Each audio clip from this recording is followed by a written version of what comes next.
Hubungan LDR sering hancur karena ini. Salam harmonis dari saya, Nyai Sekar Kenomo. Banyak pernikahan yang mengharuskan dijalani dengan LDR berakhir dengan pengkhianatan. Setuju? Karena hubungan LDR itu tidak cukup hanya berbekal kepercayaan saja. Wong yang awalnya sudah saling percaya dan sering menjaga hati aja bisa nyeleweng kok. Yang namanya godaan itu tidak akan ada yang tahu kapan terlenanya. Ya, bayangkan saja, baik pria atau wanita ada yang namanya kebutuhan biologis. Kalau pria cenderung ke seksualitas, kalau wanita cenderung haus akan perhatian. Nah, kalau pas lagi puncaknya, terus lihat yang cantik, seksi, aduhai, siapa yang tidak tergoda? Kemudian yang wanita nih, kalau ada yang tiba-tiba bisa diandalkan selama suaminya LDR, apa tidak kelepek-kelepek? Sebesar apapun tingkat kepercayaan satu sama lain, lambat laun akan roboh dengan yang namanya godaan nafsu. Ini kalau tidak dibentengi. Lalu harus dibentengi dengan apa? Yang pertama, iman. Ini sudah wajib. Karena iman bisa melindungi hati kita.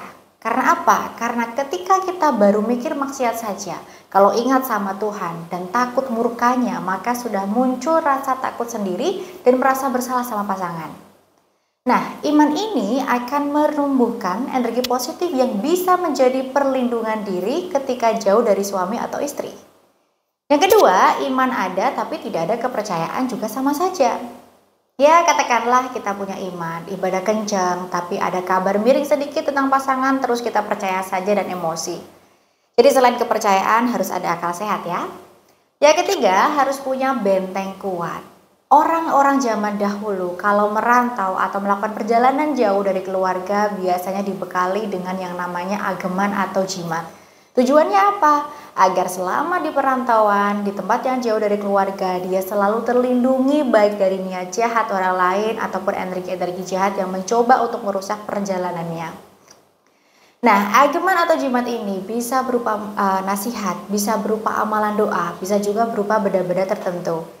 Ini niatnya bukan mencari keselamatan pada benda tertentu ya, tapi lebih kepada meyakinkan diri kita bahwa melalui doa kita kepada Tuhan yang dihantarkan atau dijembatani dengan sarana tadi atau jimat tadi, hati kita akan menjadi lebih tenang dan orang yang kita kasih jimat itu juga akan lebih berhati-hati dalam tindak tanduknya karena merasa diawasi meski melalui dunia gaib. Jadi sekali lagi, selama LDR berbekal kepercayaan saja tidak cukup, harus ada usaha-usaha lain untuk mencegah agar pengkhianatan itu tidak terjadi. Kalau kalian saya biasanya memakai jimat berupa kristal puter giling karena energinya akan membantu melindungi hati seseorang supaya tidak berpaling, dijauhkan dari wanita atau pria penggoda. Dijauhkan juga dari niat jahat orang lain yang ingin merebut hatinya. Sebab energi dari kristal ini akan membantu memutarbalikkan perasaan pasangan ketika hendak melenceng. Untuk penjelasan lebih lanjut bisa langsung menghubungi 0812 1800 907.